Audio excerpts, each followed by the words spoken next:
Wabarakatuh. Selamat pagi anak-anak. Apa kabar hari ini?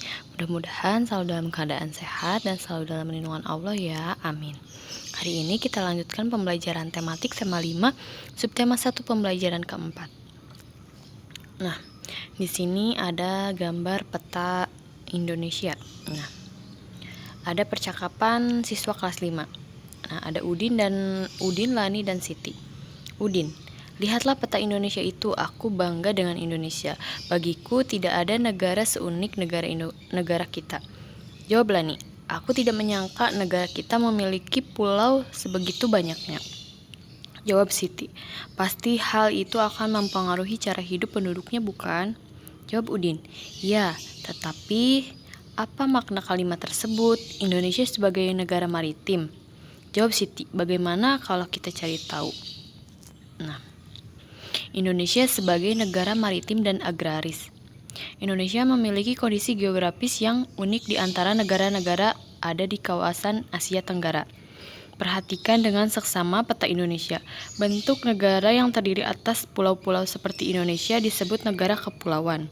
Negara kepulauan merupakan salah satu ciri dari negara maritim. Negara maritim adalah negara yang memiliki luas lautannya lebih besar dibandingkan dengan luas daratannya yang terdiri atas pulau-pulau. Oleh karena itu, penduduk yang tinggal di negara maritim banyak memanfaatkan sumber daya kelautan untuk memenuhi kebutuhan hidupnya. Nah, selain sebagai negara kepulauan dan maritim, berdasarkan kondisi geografisnya, Indonesia juga merupakan negara agraris. Negara agraris adalah negara yang sebagian besar penduduknya bekerja sebagai petani yang mengolah lahan pertanian. Sebagai negara agraris, tentu saja negara Indonesia memiliki lahan subur yang sangat cocok untuk pertanian dan perkebunan. Nah, perhatikan kembali peta Indonesia tersebut. Jika diperhatikan, negara Indonesia memiliki banyak sekali gunung berapi yang masih aktif. Abu vulkanik gunung berapi dapat menyuburkan tanah yang berada di sekitarnya. Nah, tanah yang subur merupakan sumber daya alam yang penting untuk pertanian dan perkebunan. Keberadaan negara Indonesia sebagai negara tropis juga sangat menguntungkan. Adanya dua musim, yaitu musim kering atau musim kemarau dan musim basah atau musim hujan, membantu para petani dan nelayan Indonesia untuk bekerja. Kekayaan laut dan pertanian merupakan sumber daya negara andalan Indonesia. Nah, Indonesia itu termasuk negara maritim dan negara agraris. Kalau negara maritim itu negara yang dimana sebagian besar wilayahnya itu lautan. Nah, dan negara agraris itu negara yang dimana penduduknya itu kebanyakan bekerja sebagai petani atau mengolah perkebunan dan pertanian. Nah, berdasarkan bacaan di atas, kalian cari pikiran utama atau ide pokok dan cari informasi penting yang ada di dalam teks tersebut. Nah, yang kedua, meringkas. Nah, kan kalian sudah membaca ulang di rumah. Nah, lalu kalian ringkas dalam satu paragraf. Nah, menggunakan kalimat sendiri. Nah, kalian tuliskan di sini. Setelah kalian membaca, kalian rangkum di situ, kalian tulis dalam satu paragraf. Nah, selanjutnya ada gambar gunung dan pulau. Ada pantai, laut. Nah, dengan menggunakan peta, kamu dapat mengetahui kondisi geografis sebuah negara, termasuk kenampakan alamnya. Perhatikan dua kenampakan alam di samping. Tahukah kamu nama kenampakan alam tersebut? Dengan mengetahui kenampakan alam, kamu juga dapat mengetahui potensi sumber daya alam yang tersedia dan mata pencaharian penduduk yang ada di sekitarnya. Kini saatnya bagimu untuk mengetahui kondisi geografis daerahmu sendiri dengan menggunakan peta. Bekerja sama dengan orang tua. Nah, siapkanlah alat dan bahan seperti peta, penggaris, lalu langkah-langkahnya yaitu gunakan. Nah, ini nanti kalian cari di dalam peta nama-nama kenampakan alam yang ada di daerah kalian. Misalnya kalian tinggal di Pulau Jawa, Jawa Barat. Nah, kalian tulis kenampakan alam yang ada apa saja. Ada nama gunungnya, ada selat, ada laut di dalam wilayah tersebut. Nah, nanti kalian tuliskan di sini. Nah, dan cari tahu pekerjaan atau mata pencaharian dalam daerah tersebut yang banyak dilakukan. Nah, kalian tuliskan di sini. Kalian boleh lihat di peta atau di buku. Di buku tulis di buku paket misalnya ada petanya. Nah, kalian lihat.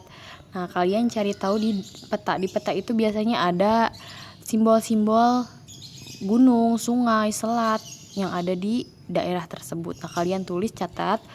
Lalu kalian jelaskan juga apa saja pekerjaan yang dilakukan di daerah tersebut. Nah, selanjutnya usaha mempertahankan Negara Kesatuan Republik Indonesia atau NKRI. Pemikiran tentang pentingnya kesatuan dan persatuan bangsa untuk mewujudkan negara yang berdaulat tidak lepas dari pengaruh berdirinya organisasi Budi Utomo.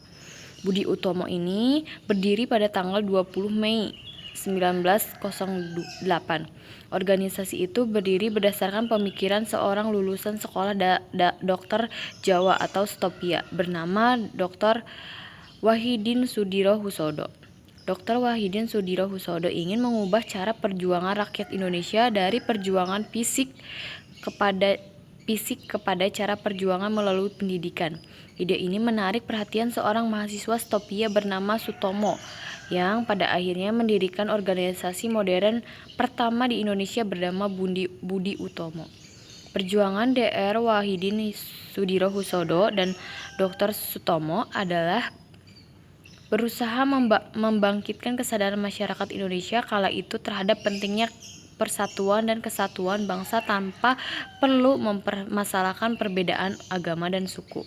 Keberadaan Budi Utomo telah menumbuhkan semangat dan menandai terjadinya kebangkitan bangsa secara nasional. Sementara kebangkitan pemuda Indonesia ditandai dengan peristiwa Sumpah Pemuda pada tanggal 28 Oktober 1928. Pada kenyataannya, semangat persatuan dan kesatuan selalu mendapatkan tantangan.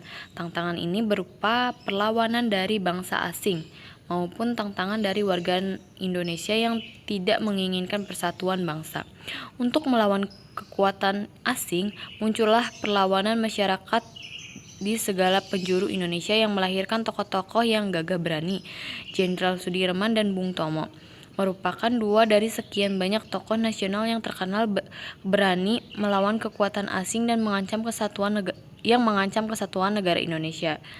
Kedua tokoh tersebut berjuang sekuat tenaga untuk mempertahankan kemerdekaan Indonesia yang telah memproklamasikan pada tanggal 17 Agustus 1945. Pada masa kini, usaha persatuan bangsa asing terancam oleh gerakan-gerakan dalam masyarakat yang ingin memecah belah Negara Kesatuan Republik Indonesia. Gerakan Aceh Merdeka di Aceh dan gerakan organisasi Papua Merdeka di Papua merupakan gerakan masyarakat yang ingin memisahkan diri dari NKRI pada masa Orde Baru. Setelah masa Orde Baru selesai diganti oleh masa reformasi. Para pemimpin nasional pada masa ini berusaha keras untuk melakukan perundingan untuk meredam aksi pemecahan tersebut. Ki Haji Abdurrahman Wahid, Presiden keempat Indonesia, merupakan salah satu tokoh nasional yang membantu upaya perdamaian untuk mengatasi perpecahan tersebut. Nah, setelah kalian membaca teks tentang usaha mempertahankan Negara Kesatuan Republik Indonesia dan membaca tentang negara Indonesia, negara maritim. Nah, kalian kerjakan halaman 36. Mengapa Indonesia disebut negara maritim? Apa itu yang dapat diperoleh dari peta geografis? Apa saja manfaat kesatuan dan kesatuan? Berikan contoh ancaman persatuan dan kesatuan serta usaha apa saja yang menurutmu dilakukan untuk mengatasi ancaman tersebut. Nah, kalian kerjakan di buku atau boleh di buku paketnya kalau cukup. Nah, Sekian pembelajaran untuk hari ini. Kurang lebihnya Ibu mohon maaf. Apabila ada yang tidak dimengerti, boleh tanyakan langsung pada Ibu. Ditutup wabillahi taufiq wal hidayah. Wassalamualaikum warahmatullahi wabarakatuh.